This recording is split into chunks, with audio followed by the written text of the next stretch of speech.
तो दोस्तों पिछले लेक्चर में हमने पढ़ लिया था फ्रॉड, सेक्शन 17। एक बार तुम्हें मुन्ना सेक्शन याद अगर करा दूं, है ना, एक बार अगर तुम्हें सेक्शन याद करा दूं, है ना, तो आप क्या बोलोगे सर? आप बोलोगे मजा आ गया सर। हमने अब तक पढ़ा सेक्शन 13 होने लगा हूं, यानी कि कंसेसस एडिडम 14, है ना। 13 क्या था सर? 14 क्या था? फ्लॉ इन कंसेंट, कि भैया किन किन चीजों से हम कंसेंट में ब्रेक मानेंगे, यानी कि फ्री कंसेंट नहीं मानेंगे। फिर हमने पढ़ा 15 कौन सा था सर? कोर्शन। फिर हमने पढ़ा सर 16 क्या था सर? अनड्यू इन्फ्लुएंस, हाँ सर। और फिर हमने पढ़ लिया 17 क्या था सर? फ्रॉड था सर, 17 फ्रॉड था, है ना। 17 फ्रॉड था। ठीक है मुन्ना मुन्नी सर। इन सभी का सर 15 का असर किसमें था सर? 15 का असर था सेक्शन 19 में। अनड्यू इन्फ्लुएंस का असर किसमें था सर? 19A में। फ्रॉड का भी असर किसमें था सर? सेक्शन 19 में। ये तीनों ही सेक्शन क्या कहते थे सर? कि कॉन्ट्रैक्ट क्या होगा इन तीनों से? वॉइडेबल। कॉन्ट्रैक्ट क्या है सर? वॉइडेबल है। बोलो समझ गए सर? इतनी बात, इतने सेक्शन, इतनी ज्ञान हमें पता लग चुका है कि नहीं बात? राइट, ठीक है। उम्मीद है नोट कर लिया होगा, सीक्वेंस के हिसाब से आप समझ ही गए होंगे। हाँ सर, वॉइडेबल, मजा आ गया सर, मजा आ गया सर। मिसरिप्रेजेंटेशन की बात करें तो मिसरिप्रेजेंटेशन में, है ना, उम्मीद है तुम पहले ही नोटिंग कर चुके हो, बहुत अच्छे से देख चुके हो। मिसरिप्रेजेंटेशन में जो मैंने तुम्हें कॉन्सेप्ट बताया, है ना, बताओ क्या बताया कॉन्सेप्ट सर? क्या बताया था मिसरिप्रेजेंटेशन में सर? स्त्री वाली चीज तुम्हें दिखाई थी मैंने, स्त्री वाली चीज। तो मिसरिप्रेजेंटेशन में कॉन्सेप्ट जब भी हमें दिमाग में आएगा तो हमें क्या याद आएगा सर? ओ स्त्री, कल आना है ना, हमें स्त्री के बारे में याद आएगी बात। यानी कि एक ऐसी बात कि भैया मैं स्त्री को जानता हूं, स्त्री मेरे को मैं देख चुका हूं, भूत प्रेत आत्मा देख चुका हूं, एक ऐसी बात, है ना, एक ऐसी बात जो कि क्या है? एक ऐसी बात जो सच है या झूठ है, ये बताओ।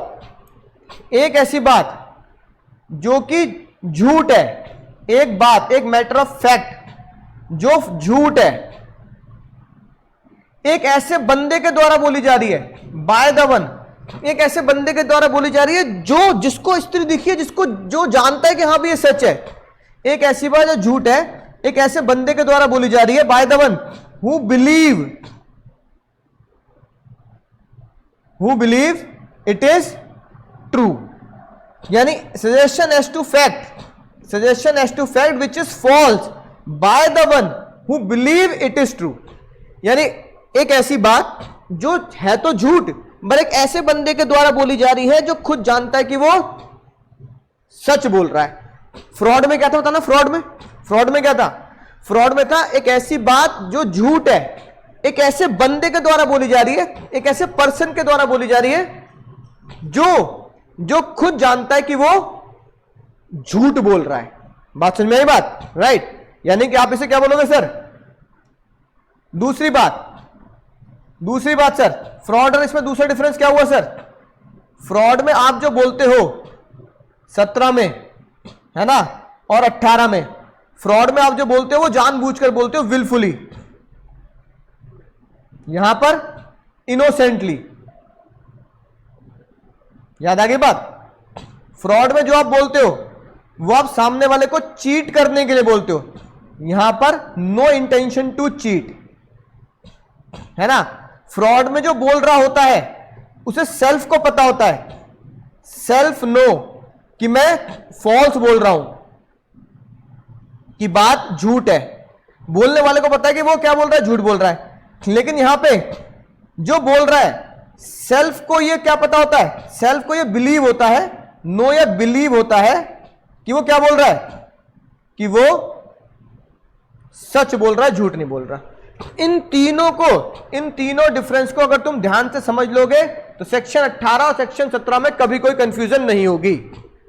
यानी यहां इंटेंशनली होती है बात, यहां इनोसेंटली होती है बात। यहां सामने वाले को चीट करने के लिए होती है, चीटिंग नहीं होती। यहां बोलने वाले को पता होता है वो झूठ बोल रहा है, यहां बोलने वाले को पता होता है वो झूठ बोल रहा है, यहां बोलने वाले को यह पता होता है, यह बिलीव होता है कि वो सच बोल रहा है, सच बोल रहा है। बोलो समझ गए सर, मजा आ गया सर, यही डिफरेंस है सर। बिल्कुल सही भैया, अंकित भैया बिल्कुल सही बोल रहे हो आप, है ना, यही डेफिनेशन है। Innocently without any intention to cheat. Innocently और कोई इंटेंशन नहीं है चीट की, इनोसेंटली और कोई इंटेंशन नहीं है चीट की, इनोसेंटली और कोई इंटेंशन नहीं है चीट की, innocently without any intention to cheat. समझ गए सर। अब मिसरिप्रेजेंटेशन के जो केस लॉ आए, है ना, वो कुछ इस प्रकार आए जो मैंने तुम्हें एग्जाम्पल के तौर पे दे रखे हैं, एग्जाम्पल के तौर पे दे रखे हैं। ये वही सेम कहानी है, एक राजा एक रानी है। एक ऐसी बात जो झूठ है, नॉट ट्रू मतलब फॉल्स है, एक ऐसी बात जो फॉल्स है लेकिन बोलने वाले को बिलीव है कि वो सच बोल रहा है। एक ऐसी बात जो झूठ है लेकिन बोलने वाले को बिलीव है कि वो सच बोल रहा है। एक ऐसी बात जो है झूठ दुनिया के लिए लेकिन बोलने वाले को बिलीव है कि वो सच बोल रहा है। तो इसका मतलब वो इनोसेंट है, क्योंकि वो खुद विश्वास करके बैठा है कि सच है लेकिन वो सच नहीं है। समझ गए मुन्ना? Right sir. देखो जैसे पहला केस हमने ये पढ़ा, ए को बिलीव है कि मोटरसाइकिल का इंजन एक्सीलेंट कंडीशन में है ना, उसे बिलीव है ना।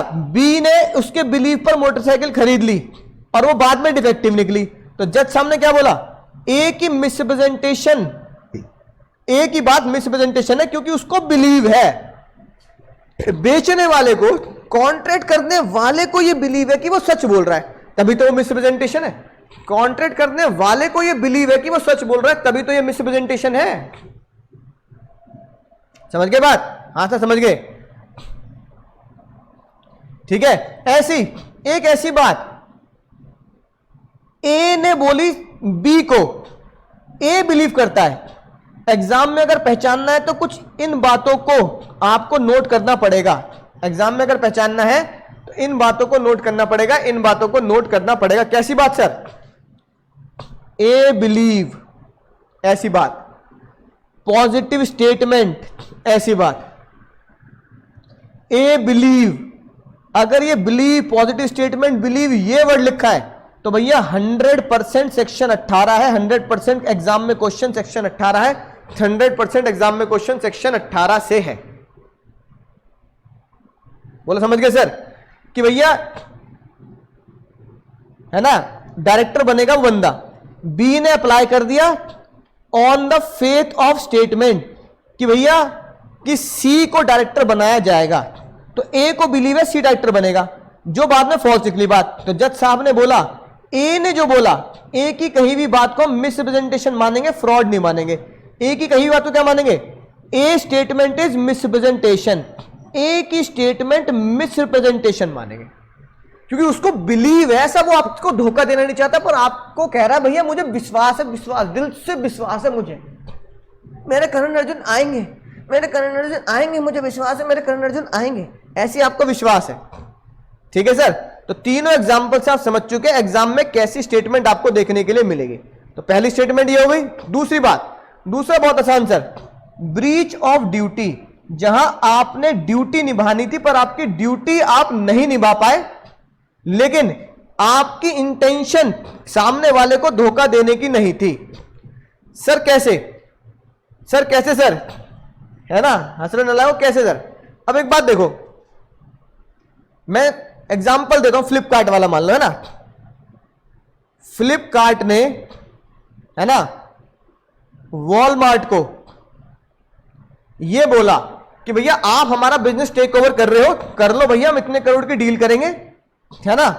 फरवरी में उनकी डीलिंग हुई, फैब में उनकी डीलिंग हुई, ठीक है, राइट। तो फ्लिपकार्ट ने यह बोला कि मुन्ना, ए पुष्पा, हमारी सेल 10 करोड़ रुपए महीना की सेल हो जाती है, बहुत बहुत बहुत आराम से। यह बात वॉलमार्ट को बहुत बढ़िया लगी। उन्होंने क्या किया सर? उन्होंने नेगोशिएशन किया और डील को, है ना, पक्का करने के लिए फर्दर स्टेप्स बढ़ाए। 5 महीने के बाद वॉलमार्ट ने 5 महीने के बाद डील साइन करी। मान लो अगस्त में डील साइन करेगी अगस्त में, जब फ्लिपकार्ट की सेल है ना किसी भी रीजन की वजह से, डिप्रेशन की रीजन की वजह से, किसी लड़ाई की वजह से, किसी रिसेशन की वजह से फ्लिपकार्ट की सेल रह गई मात्र 6 करोड़। कितनी रह गई? 6 करोड़ रह गई। यानी कि जहां पहले 10 करोड़ की सेल हुआ करती थी वहां गिर के 6 करोड़ की सेल रह गई। अब ये बात फ्लिपकार्ट ने वॉलमार्ट को बताई नहीं, और इंटेंशनली नहीं, अनइंटेंशनली उन्होंने बताना भूल गए। अनइंटेंशनली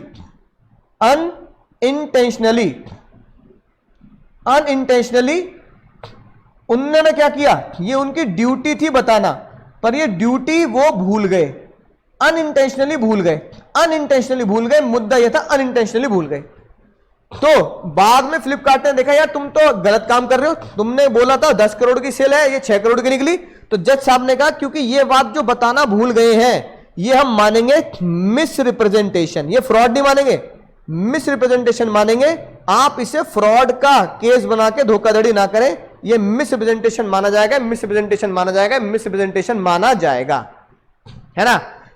यही बात कोर्ट में कहेगी, लिखी बात। ए अनइंटेंशनली कीप क्वाइट, अनइंटेंशनली, आपकी इंटेंशन नहीं थी, तो इसका मतलब आपकी चीटिंग की इंटेंशन नहीं थी, इसलिए ये मिसप्रेजेंटेशन से केस लड़ा गया।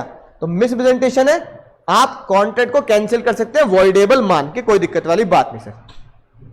बोलो समझ गए सर? मजा आ गया सर। तो इसे जज साहब ने क्या नाम दिया? जब आपने बोला तब वो बात सच थी, लेकिन जब कॉन्ट्रैक्ट में डील हुई तो वो बात बिगड़ गई, लेकिन आपने उसे डिस्क्लोज नहीं किया। पर्सन जिसकी ऑब्लिगेशन थी डिस्क्लोज करना, है ना, राइट, उसने डिस्क्लोज नहीं किया, तो हम उसे मिसप्रेजेंटेशन की कैटेगरी में रखेंगे। तो पहला केस बना एक ऐसी बात जो झूठ एक ऐसे पर्सन के द्वारा बोली जाती है कि वो जानता है कि ये बात सच है।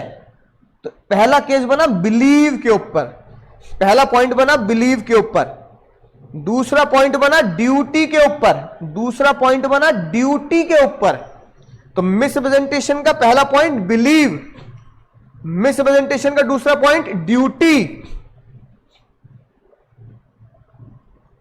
और मिसरिप्रेजेंटेशन का तीसरा पॉइंट मिस्टेक इनोसेंटली, है ना। एक गलती तो हुई है पर ये इनोसेंटली, जिसे हमने मिसप्रेजेंटेशन की कैटेगरी में रखा। एग्जाम में केस बनता है तो एग्जाम में केस यही बनेगा, इसके जैसा ही केस बनेगा, है ना। जैसे कि 300 एकड़ का कॉन्ट्रैक्ट हुआ और यह बोला गया कि भैया उसमें सल्फर यूज नहीं होगी, केमिकल यूज नहीं होगा, पर 300 में से 5 में सल्फर यूज की गई है। तो ये एक छोटी सी भूल रह गई बेचने वाले से कि भैया वो 5 एकड़ से सल्फर हटा नहीं पाया। तो जज साहब ने बोला कि उसने ये बोला था हम अपनी जमीन में, अपनी खेत में, अपनी खेती में बिल्कुल भी सल्फर वाला केमिकल यूज नहीं करते, राइट। और यही सबसे प्राइमरी कंडीशन थी जमीन की, सबसे जरूरी कंडीशन थी जमीन को बेचने की। तो जज साहब ने क्या बोला, इसको आप धोखाधड़ी में रखेंगे, कॉन्ट्रैक्ट अवॉइड किया जा सकता है क्योंकि रिप्रेजेंटेशन वाज नॉट फ्रॉडुलेंट, वो फ्रॉडुलेंट रिप्रेजेंटेशन नहीं है। अगर किसी को धोखा देना होता तो 300 में से 150 100 एकड़ में क्या यूज कर लेता, केमिकल यूज कर लेता। बहुत जरा से एरिया में क्या रह गया, बहुत जरा से एरिया में वो केमिकल रह गया। तो वो एक मिस्टेक हो गई जो इनोसेंटली की गई है, एक गलती से बात रह गई जो इनोसेंटली की गई है, जानबूझकर नहीं की गई। याद आ गई बातें? तो मिसरिप्रेजेंटेशन के हमारे 3 केस हुए। सेक्शन 19 में ही इसका समाधान लिखा गया। आप कैंसिल कर सकते हो या फिर आप इंसिस्ट अपॉन परफॉर्मेंस कर सकते हो, या तो कैंसिल कर दो, बोल पेंसिल कॉन्ट्रैक्ट कैंसिल की कॉन्ट्रैक्ट कैंसिल हो गया भैया कॉन्ट्रैक्ट कैंसिल है, बात खत्म। या फिर आप कह सकते हो परफॉर्मेंस कि भैया सर आपको ये काम करना ही पड़ेगा, हमें पैसे मत दो वापस, आपको काम करना ही पड़ेगा, ठीक है। बोलो समझ गए सर, राइट। तो यानी कि सेक्शन 18 भी, अगर आप मैं बोलूं तो सेक्शन 18 भी, सेक्शन 18 क्या बोला सर, क्या बोला सर, सेक्शन 18 ने बोला मिस रिप्रेजेंटेशन, और मिस रिप्रेजेंटेशन का असर भी किसमें लिखा गया, सेक्शन 19 में लिखा गया और क्या बोला गया, कॉन्ट्रैक्ट हो गया वॉइडेबल। तो भैया 13, 14, 15, 16, 17, 18, 19 और 19A में इसका असर। 13, 14, 15, 16, 17, 18, 19, 19A में असर। 13, 14, 15, 16, 17, 18, 19, 19A में असर। बोलो समझ गए सर? सारे सेक्शन बिल्कुल टिप्स पे याद हो गए? बोलो टिप्स पे याद हो गए? टिप्स पे भैया, टिप्स पे। इसे कहते हैं गहराई से पढ़ना, है ना, इसे कहते हैं बहुत ज्यादा गहराई से पढ़ना। ठीक है मुन्ना? हाँ सर। अब लीगल इफेक्ट अगर अलग से बोले तो ये बहुत इंपॉर्टेंट बात है ना, राइट? क्या सर? अगर रिप्रेजेंटेशन यानी कि कॉन्ट्रैक्ट कब वैलिड रहेगा? कॉन्ट्रैक्ट वॉइडेबल नहीं होगा, कॉन्ट्रैक्ट वैलिड कब रहेगा? आप बताओगे भैया कॉन्ट्रैक्ट वैलिड, आप बताओगे भैया कॉन्ट्रैक्ट वैलिड, आप बताओगे भैया कॉन्ट्रैक्ट वैलिड, है ना, कि कॉन्ट्रैक्ट वैलिड कब रहेगा? आप बताओगे कॉन्ट्रैक्ट वैलिड कब रहेगा? ठीक है मुन्ना?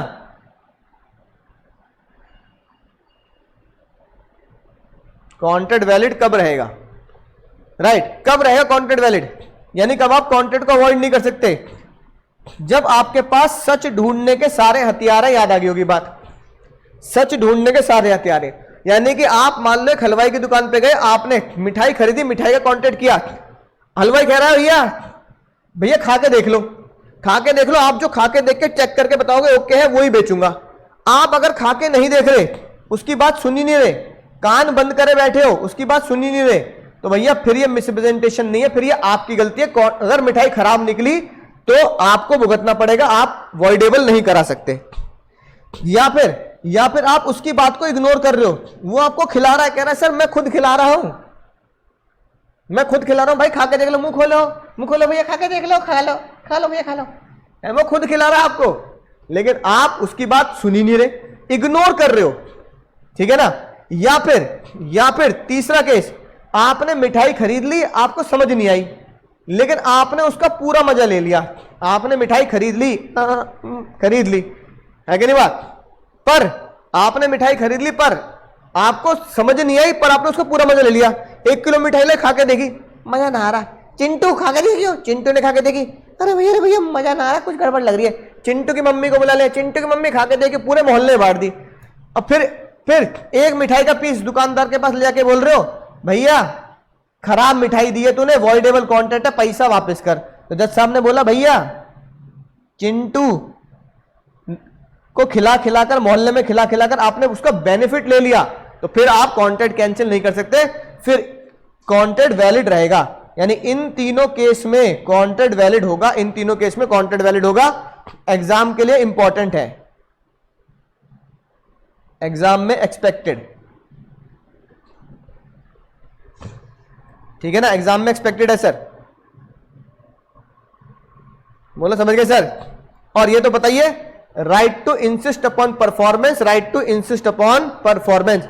आप चाहो तो सामने वाले को इंसिस्ट कर सकते हो कि भैया ना पैसे मत दे, काम पूरा करना पड़ेगा, काम पूरा करना पड़ेगा। ठीक है, अब तो जेल में आना पड़ेगा, जेल की रोटी खानी पड़ेगी, सर आपको पढ़ाना पड़ेगा।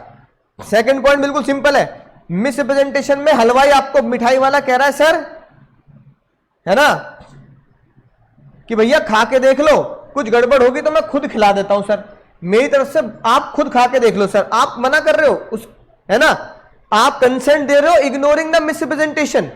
सामने वाला आपको कह रहा है कि भैया मैं ये काम कर रहा हूं, मुझे बिलीव है, आप कह रहे चल ठीक है तुझे बिलीव है, कर ले, आप चेक नहीं कर रहे। अरे पुष्पा जागो ग्राहक जागो, लगता है भैया मिसरिप्रेजेंटेशन करने वाला खुद आपको कह रहा है चेक कर ले, तुम कर नहीं रहे, उसे इग्नोर कर रहे हो। ठीक है, तो भी आपकी गलती मानी जाएगी क्योंकि आपने उसे इग्नोर किया है। ठीक है मुन्ना?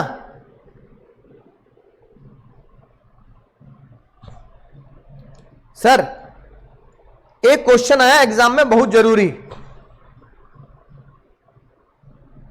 एक क्वेश्चन आया एग्जाम में बहुत ज्यादा जरूरी।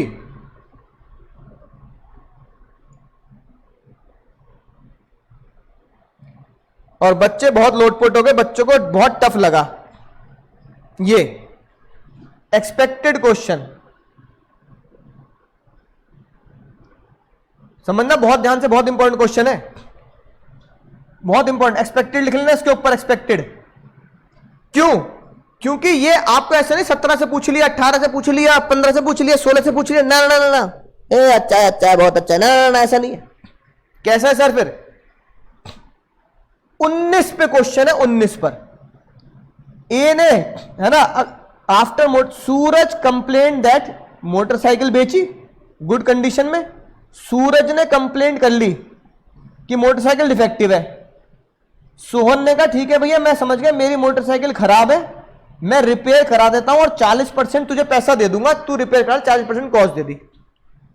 40% पैसा पकड़ने के बाद भी वो सही से काम नहीं कर रही। सूरज कह रहा है मैं कॉन्ट्रैक्ट कैंसिल करना चाहता हूं, I want to resign the contract, I want to resign the contract. बताओ क्या होगा रे पुष्पा?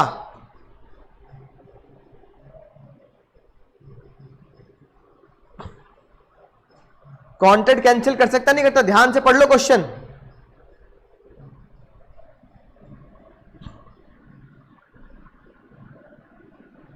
बताओ कॉन्ट्रैक्ट कैंसिल हो सकता नहीं हो सकता? आंसर मत पढ़ना, मम्मी कसम है तुम्हें।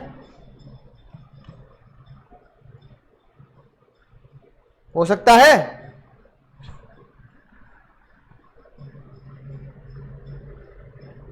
कर सकता है, क्यों नहीं कर सकता है तो क्यों कर सकता है, कर नहीं सकता तो क्यों नहीं कर सकता?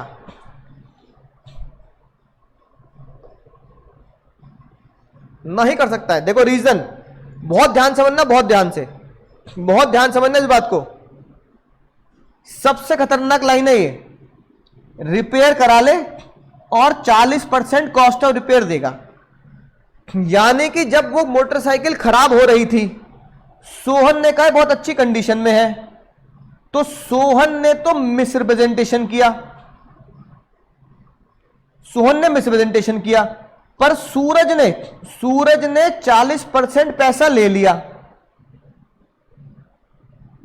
40% पैसा ले लिया ना, तो जज साहब ने पता क्या बोला? जज साहब ने बोला तूने जो 40% पैसा ले लिया ना भाई, 40% जो पैसा ले लिया वो इस कैटेगरी में आ गया जो अभी अभी भैया ने पढ़ाया, जो अभी अभी भैया ने पढ़ाया, इस कैटेगरी में आ गया। किस कैटेगरी में आ गया? इसमें sir, take in the benefit. तो तुमने क्या किया सर? 40% ले लिया, right, take in the benefit, 40% पैसा ले लिया। अब तुम कॉन्ट्रैक्ट कैंसिल नहीं कर सकते मिसरिप्रेजेंटेशन या फ्रॉड बोलकर, क्योंकि 40% का आपने बेनिफिट ले लिया एज पर सेक्शन 19। ठीक है ना? अब यही हमें लिखना है भैया, यही हमें लिखना है बहुत अच्छे तरीके से एग्जाम में। यही थोड़ा सा याद करने का हमारा फर्ज बनता है। कैसे लिखेंगे सर?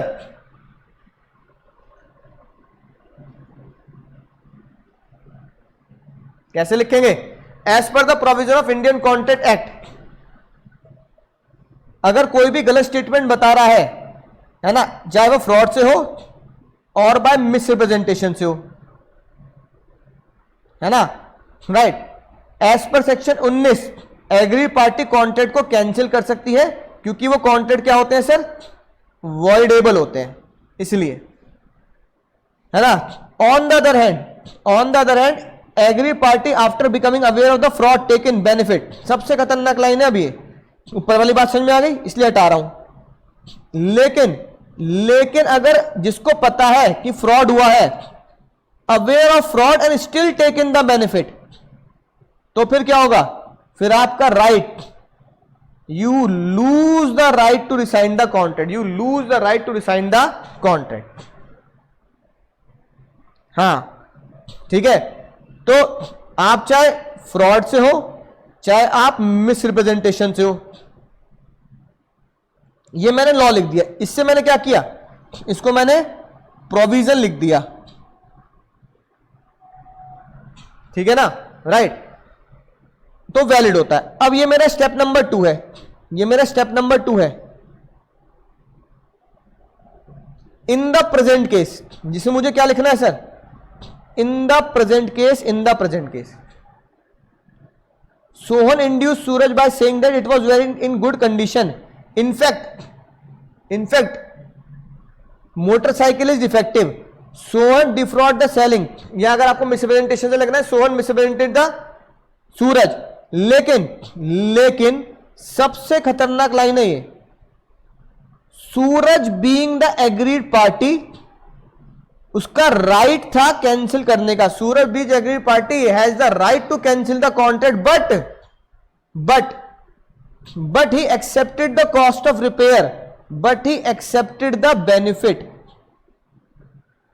दस कॉन्ट्रैक्ट इज नाउ वैलिड। और आप क्या बोलेंगे, Suraj is bound by the contract and can not return the motorcycle. हाँ, फ्रॉड मिसप्रेजेंटेशन दोनों लिख सकते हो, अगर आपको लगता है कि फ्रॉड और मिसप्रेजेंटेशन से कॉन्ट्रैक्ट किया गया तो दोनों लिख सकते हो, आप लॉ में दोनों लिख सकते हो। यानी कि मैंने किस लॉ से आंसर दिया, किस सेक्शन से आंसर दिया,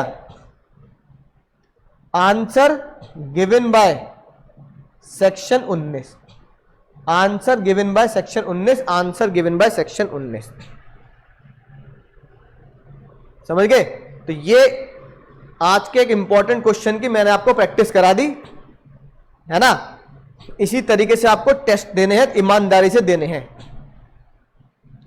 अगर आपके पास कॉन्ट्रैक्ट कैंसिल करने के लिए डिस्कवरिंग द ट्रुथ, यानी आपको सच्चाई ढूंढने के सारे साधन हैं। भाई आप मिठाई वाले की दुकान पे, आपको सच्चाई ढूंढने के सारे साधन, आप कह सकते हो मिठाई वाले से भैया मिठाई खिला के दिखा दे, मैं टेस्ट करूंगा मिठाई में मिलावट, तो आपके पास सारे साधन है ढूंढने के, इसका मतलब you have all the means of discovering the truth, सच्चाई ढूंढने के सारे साधन आपके पास हैं। तो प्रैक्टिस करेंगे। अब तो आगे कॉन्ट्रैक्ट बहुत आसान है, चैप्टर 6 बहुत आसान है, 7 बहुत आसान है, कोई दिक्कत वाली बात नहीं है। Thank you thank you thank you. Vote मुझे देना, हमारा नेता कैसा हो, अंकुर जैसा हो, वोट मुझे देना।